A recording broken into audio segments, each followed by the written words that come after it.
Doctor CV Raman ছিলেন প্রথম এশীয় তথা প্রথম ভারতীয় যিনি বিজ্ঞান বিভাগে নোবেল পুরস্কার পেয়েছিলেন। সেই সময় দাঁড়িয়ে এই পুরস্কার পাওয়াটা মোটেও সহজ ছিল না, যদিও সহজ আজও নয়, কিন্তু তখনকার সময়ে নোবেল পাওয়াটাকে একটা বিপ্লবের সঙ্গেই তুলনা করা যেতে পারে।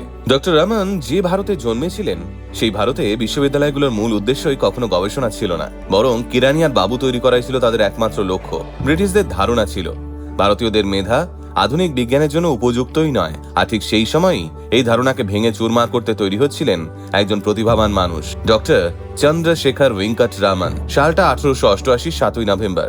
দক্ষিণ ভারতের তিরুচিরাপল্লীতে জন্ম হয় রমনের। ছোটবেলা থেকেই তিনি ছিলেন এক বিস্ময়কর মেধাবী ছাত্র। মাত্র 11 বছর বয়সে ম্যাট্রিক, আর 13 বছর বয়সে দ্বাদশ পাস, আর 14 বছর বয়সেই প্রেসিডেন্সি কলেজে ভর্তি। ভাবা যায়? কিন্তু এত প্রতিভা থাকা সত্ত্বেও তখনকার ভারতে ভারতীয় বিজ্ঞান গবেষণার সুযোগ ছিল খুবই কম।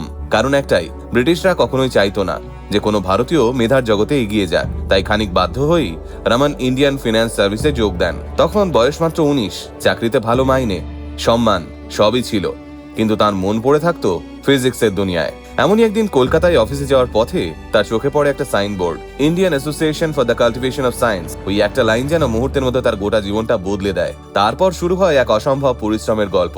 ভোর 5:30 থেকে শুরু করে সকাল 9:30 রোজ চলতে থাকে গবেষণা।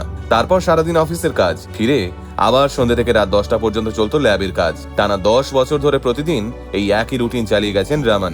অনেকেই বুঝিয়েছেন এভাবে চললে শরীর ভেঙে পড়বে চন্দ্রশেখর, কিন্তু রমন এইসবে কান দিলেন না। তখন তার একটাই ধ্যান জ্ঞান, ফিজিক্স।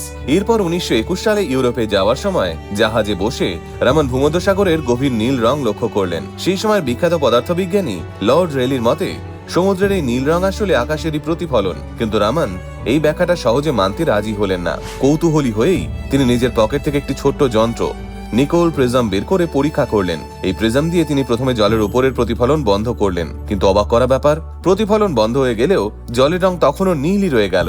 সেই মুহূর্তেই রমনের মাথায় এলো এক নতুন ভাবনা, শুধু প্রতিফলন নয়, এর পিছনে আছে আরো গভীর কোনো রহস্য। তিনি বুঝতে পারলেন যখন আলো কোনো স্বচ্ছ মাধ্যমের মধ্যে দিয়ে যায় তখন আলোর বেশিরভাগটাই অপরিবর্তিত থাকে, কিন্তু খুব অল্প কিছু আলো, তাও প্রায় কোটিতে একটি, অণুর সঙ্গে ধাক্কা খেয়ে তার শক্তি বদলে ফেলে, আর সে কারণেই আলোর রং বদলে যায়। এই পরিবর্তিত রং আসলে প্রতিটি অণুর আলাদা একটা পরিচয়, একেবারে ফিঙ্গারপ্রিন্টের মতো। আর এই আবিষ্কারকেই আজ আমরা রমন এফেক্ট নামে চিনি। তবে এই সময়ে রাশিয়ার দুই বিজ্ঞানী ল্যান্ডসবার্গ ও ম্যান্ডেলস্ট্যামও একই বিষয়ে আগেই কাজ শুরু করেছিলেন। রমন জানতেন একটু দেরি হলেই কৃতিত্ব হাতছাড়া হয়ে যাবে। কিন্তু সামনে ছিল আর একটা বড় সমস্যা, দামি স্পেকট্রোগ্রাফ কেনার মতো টাকা তার কাছে নেই। তখন তিনি শিল্পপতি জিডি বিড়লাকে চিঠি লিখে বলেন, এই যন্ত্রটা পেলে আমি ভারতের জন্য নোবেল পুরস্কার আনতে পারবো। এই আত্মবিশ্বাসে বিড়লা তাকে 22,000 টাকা সাহায্য করেন। তখনকার দিনে 22,000 টাকা, ভাবতে পারছেন? আর সেই সহযোগিতায় 1928 সালের 28শে ফেব্রুয়ারি রমন তার আবিষ্কার প্রমাণ করে ফেলেন, সেটাও রাশিয়ান বিজ্ঞানীদের কয়েক সপ্তাহ আগেই। ঠিক তার 2 বছর পরেই 1930 সালে রমন নোবেল পুরস্কার পান। এই দিনটাকেই আজ আমরা জাতীয় বিজ্ঞান দিবস হিসেবে পালন করি। এই পুরো যাত্রায় তার পাশে ছিলেন তার সহকর্মী কে.এস. কৃষ্ণন। ডক্টর রমন তার বক্তৃতাতেও কৃষ্ণনের অবদান উল্লেখ করেছিলেন। এখানেই একজন সত্যিকারের বিজ্ঞানীর সততার প্রমাণ পাই আমরা। কিন্তু সিভি রমন এখানেই থেমে থাকেননি। বিজ্ঞানের প্রতি তার কৌতূহল ছিল সীমাহীন। আলো নিয়ে কাজের পর তিনি ধ্বনি বিজ্ঞান নিয়ে কাজ করেন। তবলা, মৃদঙ্গমের মতো ভারতীয় বাদ্যযন্ত্রের সুরের ভিতরকার বিজ্ঞান খুঁজে বের করার চেষ্টা করেন। সালটা 1932। তিনি কোয়ান্টাম ফোটনের স্পিন নিয়েও গবেষণা শুরু করেন, যেটা সেই সময়ের জন্য এক অত্যাধুনিক চিন্তা ভাবনা ছিল।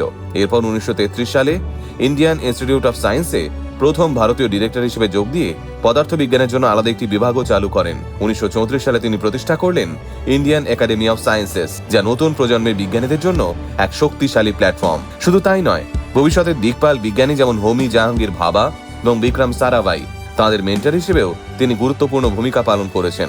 আজ তাঁর আবিষ্কার রসায়ন, মেডিসিন, এমনকি মহাকাশ গবেষণাতেও ব্যবহৃত হচ্ছে। তাঁর গল্প আমাদের শিখিয়েছে নিজের উপর বিশ্বাস থাকলে আপনাকে কেউ আটকাতে পারবে না। তরুণ শিক্ষার্থীদের জন্য সিভি রমন এক বিশাল অনুপ্রেরণা।